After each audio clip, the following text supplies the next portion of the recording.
J'oubliais de vous dire que quand la lumière s'est faite dans la fissure de la roche, la touffe de rameaux du rosier qui se trouvait au pied et le long de la paroi droite de la fente s'est agitée comme si un vent faisait plier ses rameaux d'épines et les feuilles qui y restaient, toutes recroquevillées par le gel et d'une couleur vert-roux, une couleur de rouille.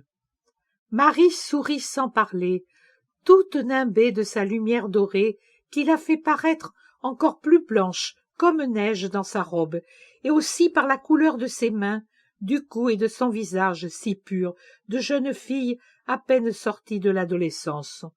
On ne lui donnerait pas plus de 20 ans, et encore bien portée.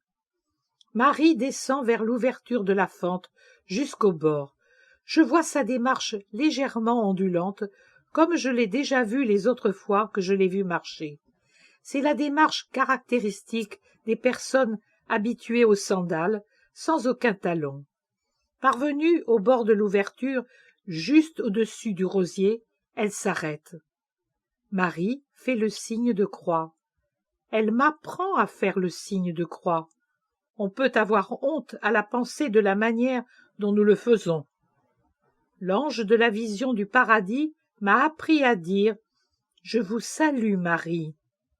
Marie m'apprend à dire « Au nom du Père et du Fils et du Saint-Esprit ». Elle ouvre ses mains jointes en attitude de prière, pose la gauche sur son cœur et, de la droite qui ne tient pas le rosaire, elle touche son front en regardant le ciel, puis sa poitrine et ses épaules. Ensuite, elle incline la tête au moment du « ainsi soit-il » et joint ses mains comme auparavant, en souriant de nouveau. Avant, quand elle faisait le signe de croix, elle n'était ni sérieuse ni souriante. Elle était tout absorbée en Dieu.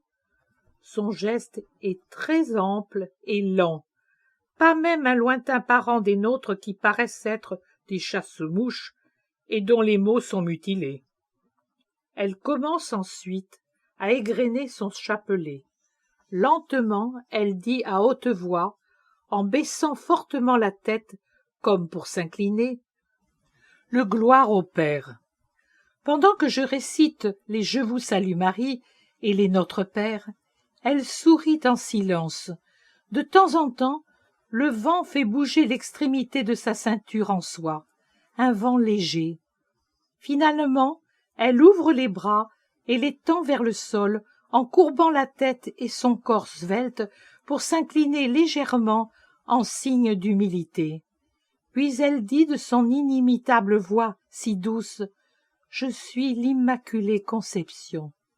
Et en même temps, elle relève la tête et joint les mains une nouvelle fois, tout en regardant le ciel d'un œil humide d'émotions surnaturelles. Elle n'en dit pas plus, mais son geste, son sourire, son regard me font comprendre qu'elle est la servante du Seigneur, qu'elle se considère toujours comme telle.